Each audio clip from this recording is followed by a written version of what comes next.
Kids with autism often have a difficult time processing language and understanding what other people are saying, or even hearing what other people are saying.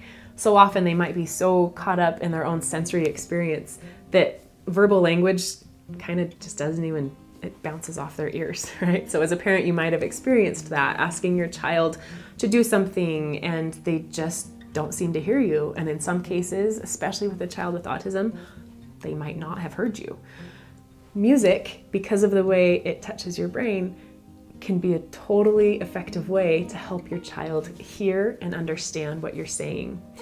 When someone is just talking, your brain processes that speech in certain areas of the brain. But if somebody sings and says it different, then suddenly you kind of key in a little bit different, and it lights up these other areas of your brain that's going to make it more likely for your child to hear you and understand you. And I'm not saying you need to sing to your kids all day long. That would be weird, and most parents don't want to, and it would kind of get old for your child. But if there's times that there's a specific thing you're asking your child to do, maybe to put on their shoes or to get in the car, if you do something as simple as putting it to a rhythm, like put on your shoes, put on your shoes, and you can even do that 3 times, like a little song, then your child's so much more likely to hear what you said and to respond to it.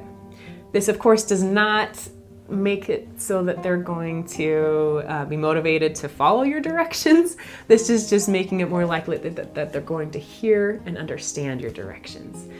You can also use this to help with routines, like let's get ready for bed. I know that in my house, getting ready for bed can be a major battle, but we started doing a little song where I snap my fingers and I say, let's get ready for bed, let's get ready for bed, potty pajamas, brush your teeth, let's get ready for bed.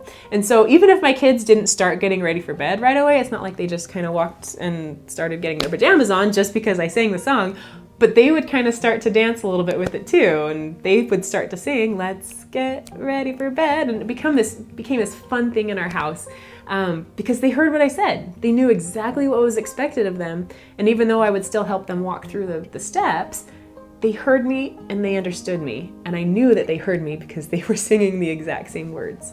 And so that's something that you can start to implement with your kids, is to put a little song or a little rhythm behind the directions that you're saying when you don't feel like your kid can hear you.